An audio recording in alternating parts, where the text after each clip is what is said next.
We extend a special welcome to those of you who are single, to those of you who are married, to those of you who are divorced, to those of you who are gay, to those of you who are filthy rich and dirt poor and y no habla inglés. We extend a special welcome to those who are crying newborns, skinny as a rail, or could afford to lose a few pounds. We welcome you if you can sing like Andre Bocelli or like our pastor, who really can't sing very well himself. You're welcome here if you're just browsing, just woke up, or just got out of jail. We don't care if you're more Catholic than the Pope or haven't been to church since little Joey's baptism. We extend a special welcome to those of you who are over 60 but not grown up yet, and to teenagers who are growing up too fast. We welcome soccer moms, NASCAR dads, starving artists, tree huggers, latte sippers, vegetarians, and junk food eaters. We welcome those of you who are in recovery and still addicted. We welcome you if you're having problems, or if you're down in the dumps, or even if you don't like organized religion. If you blew all of your offering money at the dog track yesterday, you are welcome here. We offer a special welcome to those who think the earth is flat, work too hard, don't work, can't spell, or because grandma's in town, you ended up in church this morning. We welcome those who are inked and pierced, or both. We offer a special welcome to those who could use a prayer right now. Had hard religion shoved down your throat as a kid, or got lost in traffic and wound up here by mistake. We welcome tourists, seekers, doubters, bleeding hearts, and mostly we welcome you. We give thanks for these living joys and sorrows, those which were spoken and those which are left unsaid. We remember those of our number who are not here today, their joys and sorrows, and we also take into our own lives. May we never cease to remember and be glad that out of all the world we can share our lives one with the other.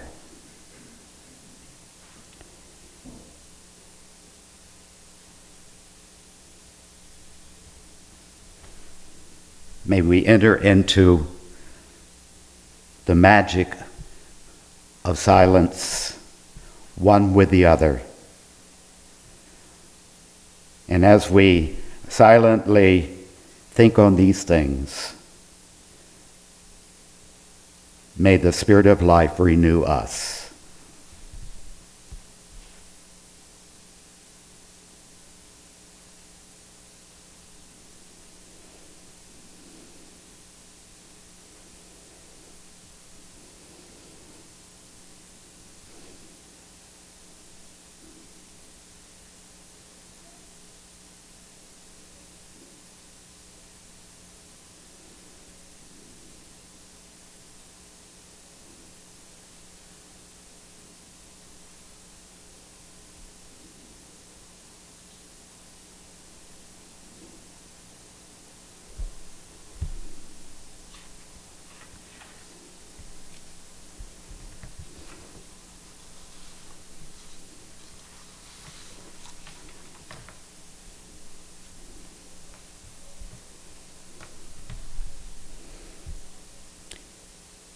This poem from Allen Ginsberg, and it is not called Howl. It is called song. The weight of the world is love. Under the burden of solitude, under the burden of dissatisfaction, the weight we carry is love. Who can deny? In our dreams, it touches the body.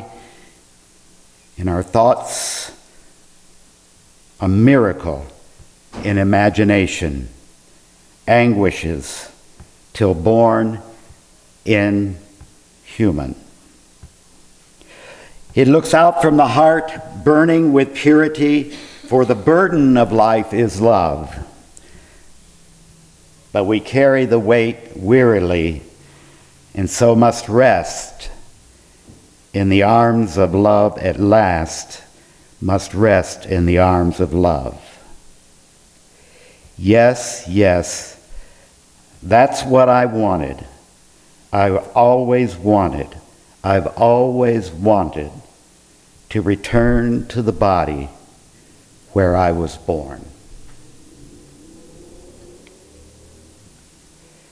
May our meditations then embrace one another, and may our prayers be prayers for peace.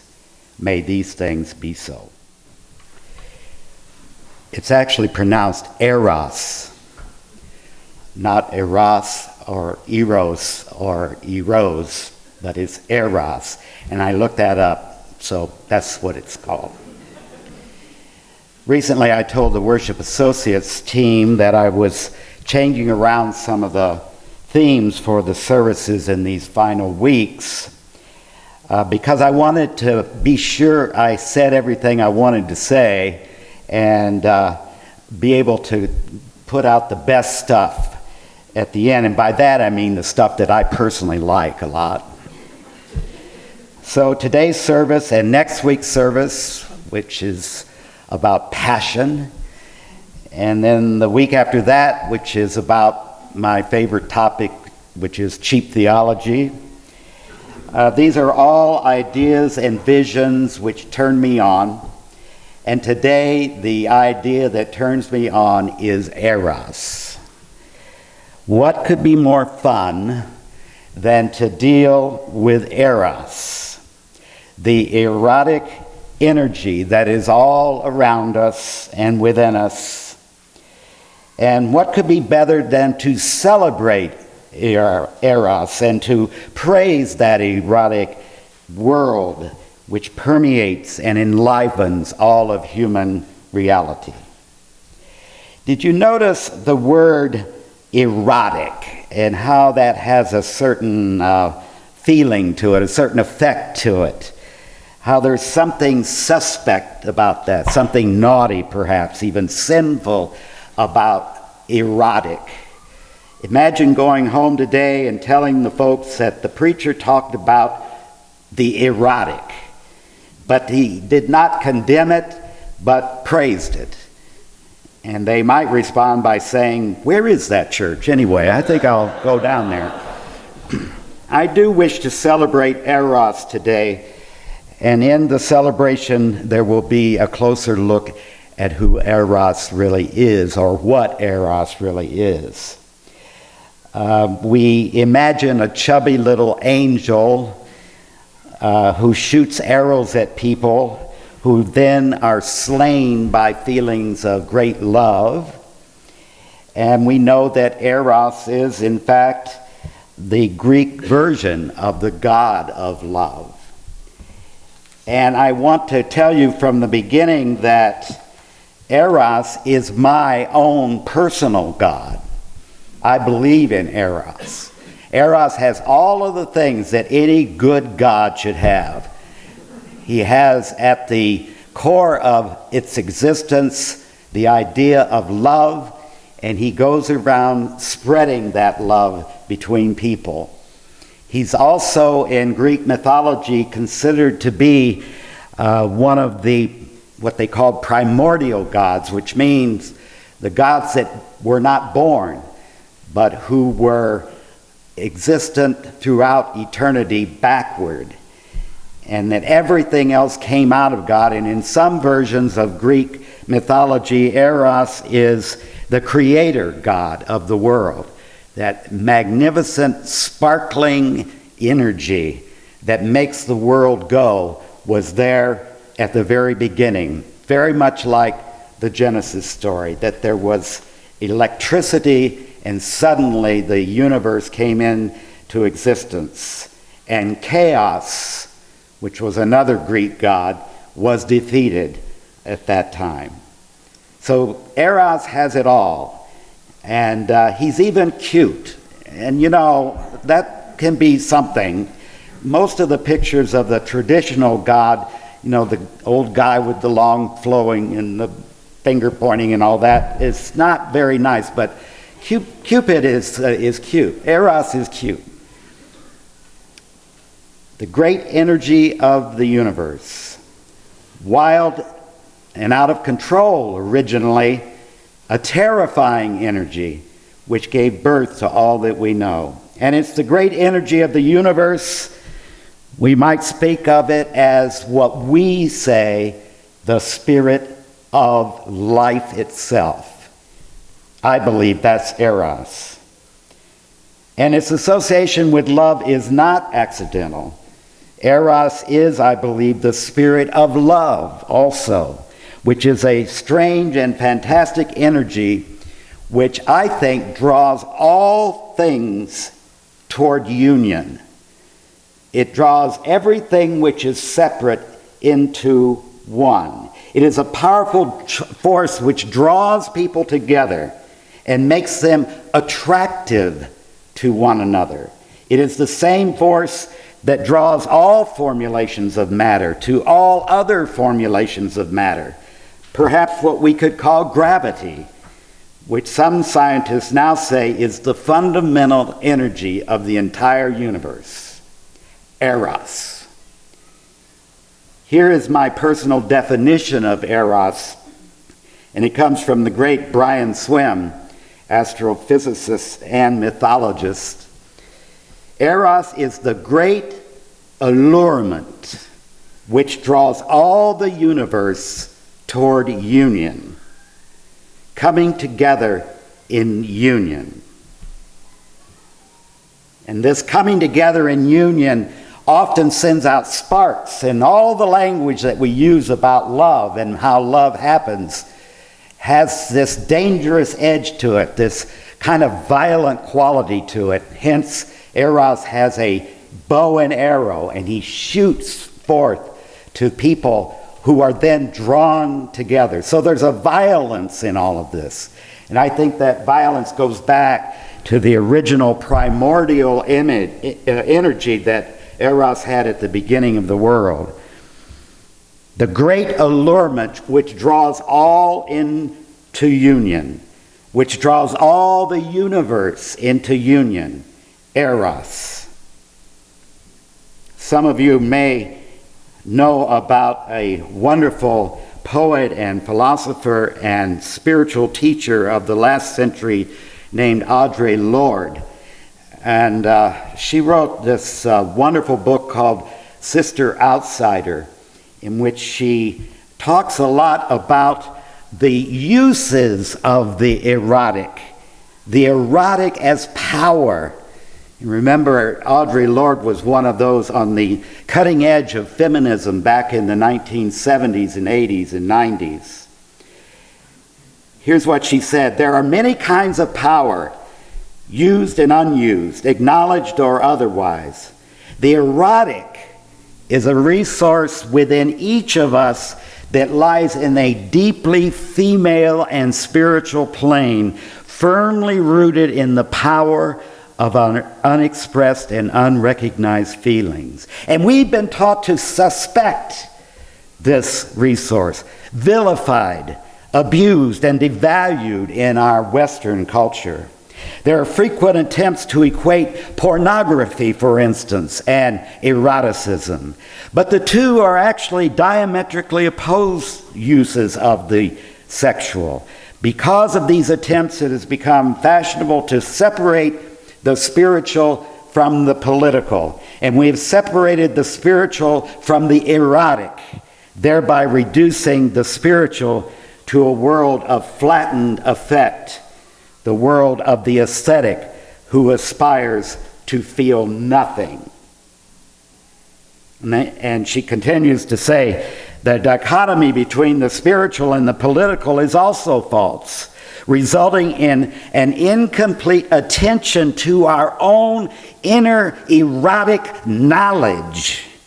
For the bridge that connects them is formed by the erotic, the sensual, those physical, emotional, and psychic expressions of what is deepest and strongest and richest within each of us, being shared, the passions of love in its deepest meanings. When we say, it feels right to me, we are actually acknowledging the erotic as true knowledge, the first and most powerful guiding light toward any kind of understanding. It feels right to me.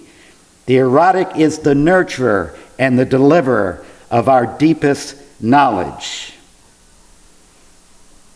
The erotic comes to me in several important ways, she says, and the first is in providing the power which comes from sharing deeply any pursuit with any other person.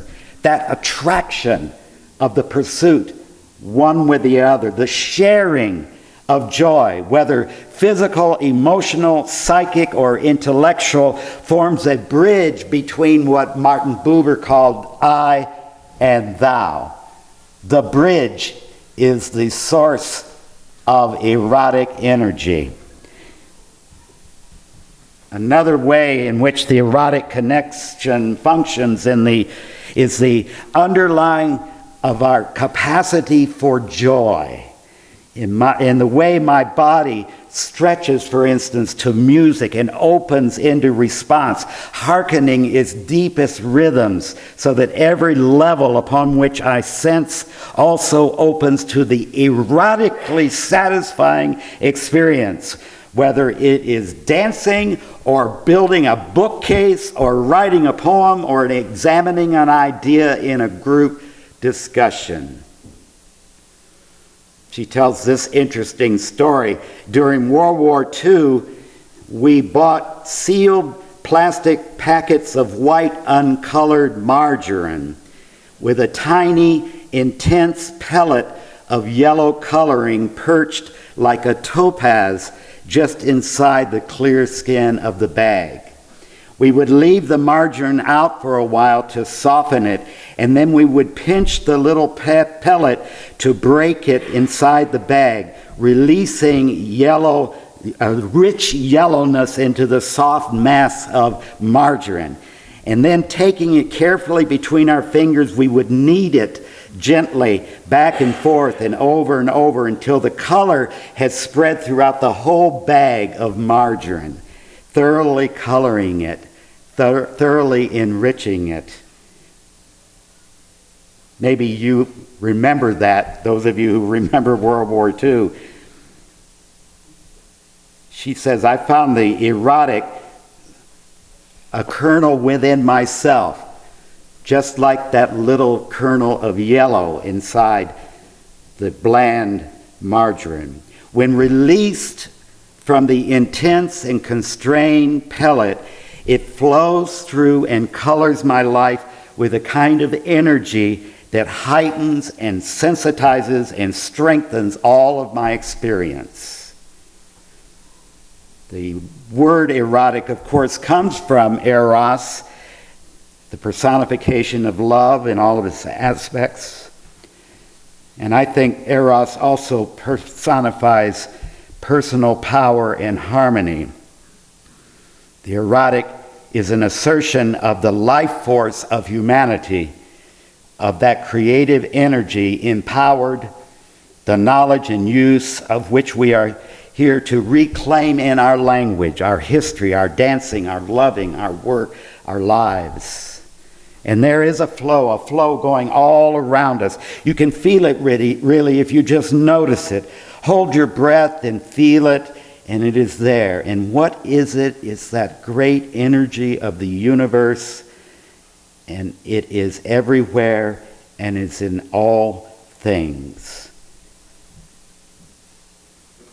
We might say that it is the spirit of life, and I think it is even more than that, in that it is the mover energy, which absolutely is necessary for the world's ongoing existence.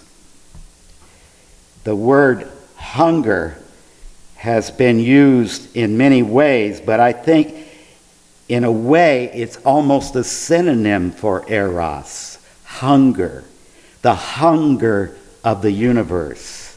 Do you know about hunger? Do you know about thirst, about wanting? Why is it that you want? Why is it that you're reaching out to make a connection?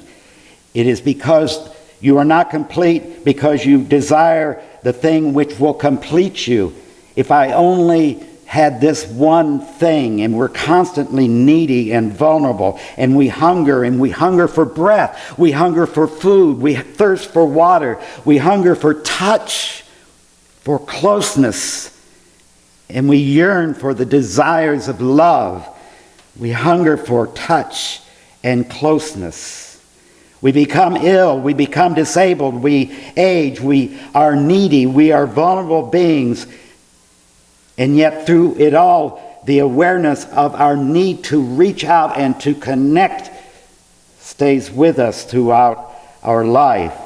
And it seems to me that we spend our whole lives wanting. And I'm not now speaking of how our culture teaches us to want. It does that, but there is some deeper desire, perhaps in the human soul, which is desirous. And I believe we are longing for that completeness, searching for what it is missing. It is this inner desire which Madison Avenue utilizes to its own nefarious advantage, as we all know. And I'm not referring to some kind of original brokenness, some original bad thing in the human spirit.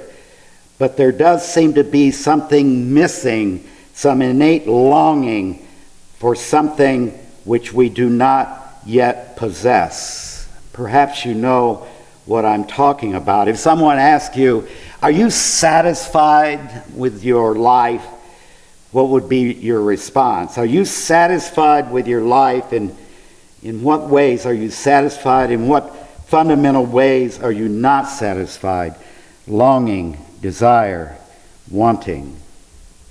I think I'm really talking about eros, which I believe it is the energy that draws the universe into union, that energizes our desires and our satisfaction and our fundamental wanting. Eros recognizes this incompleteness and is drawn to another body, whether it's a heavenly body or whether it's a human body. Eros recognizes our incompleteness, and it energizes us to move toward the other body. It fuels our desires by indicating our lack. Our lack is an uncompleted circle in which we are not yet connected. Connection is a key to all of this. You've heard me say that I believe the word connection is a good synonym for the word religion. It's that which ties and binds together into a connection. I think we're talking about heaven when we talk about connection. And hell is what I would refer to as being disconnected, to be apart from other bodies, from other souls. Have you ever realized that we are this disconnected, unattached, and alone in so many ways? And perhaps the poem from Allen Ginsberg said that in the final verse, which says, yes, yes, that's what I want. I've always wanted to return to the body where I was born. I have a confession to make, and I'm a little embarrassed. I think I may have mentioned this somewhere before along the way of my life. I've dabbled into the world of art, and in fact, I actually worked as a commercial artist to make ends meet when I was in an undergraduate school 100 years ago. I worked in a publishing house and really liked it until one day they came through the office with a new ruling that we must start filling out time cards on the projects that we were working on. And I remember one of my projects was that I used to do illustrations for Sunday school literature. So I would read the story for that week and came up with an illustration of it. And then they said, well, this is all good, but you've got to fill out time cards because we need to institutionalize this and get it nailed down. We're in a business here and we got to make sure that everybody's doing their job. Well, I was very upset by this new procedural regimen, and since I could not imagine that my artistic impulse could possibly be regulated by a time card of all things. But that's what they wanted, and that's what eventually drove me out of the commercial art business. But the reason I bring that up as part of my ancient history is something else, and here's my confession. When I see a blank piece of drawing paper, when I see a new canvas, an unused piece of writing paper, a piece of unformed clay, or any other artistic medium, I realize I'm actually thrilled at looking at that blankness. I'm thrilled that I am daunted and I am reverent. I'm thrilled at the possibilities of what I can somehow imagine, although not specifically. I'm also intimidated by those possibilities, and I'm very respectful. Huge and powerful feelings as I gaze into that blankness, knowing that by my hand, something can be created. Something out of nothing can be created. So I recall this prayer from C.K. Chesterton. He says, you say grace before meals. All right. But I say grace before the play and before the opera, and grace before the concert and the pantomime, and grace before I open a book, and grace before I sketch painting, swimming, fencing, walking, playing, dancing, and grace before I dip the pen into the ink. Because I know that I'm beginning to walk on sacred ground. And it is then that I turn to my God, Eros, to help me make that connection between what is in my soul and in my mind and in my heart, and to put it into connection outside of myself with something else. The allurement that draws all the universe into union. In fact, I am sometimes frightened by this energy, since we are talking about Eros, the magnificent allurement. It is a union of things which is the center of this sermon, and how all things are forever and enthusiastically moving toward union, including what is deep inside of me. Ginsburg, the body I was born in, and as it moves out into my relationship with you. When I perform weddings, here is my typical sermon in the service. This is the heart of the ceremony. We come here to honor and to celebrate you two publicly as you declare your commitment of love to one another. And we also celebrate that magnificent power which brought you together, what the Greeks called eros, the allurement which urges all the universe toward union. It is the coming together of separates into intimacy. It is what we now call love. Let us praise this wondrous force which transforms lives and brings goodness and health and blessedness to all souls in all places. It is the life-giving thing. My God, Eros. Please join Amen. hands for the benediction, or join elbows or arms. Let us be connected in this important moment. These words from Rumi, one of our favorite poets around here. And this has to do with Eros and what Eros does to all of us. Dance as though no one is watching. Love as though you've never been hurt before. Sing as though no one can hear you. Work as though you don't need the money. And live as though heaven is right here on earth. Amen.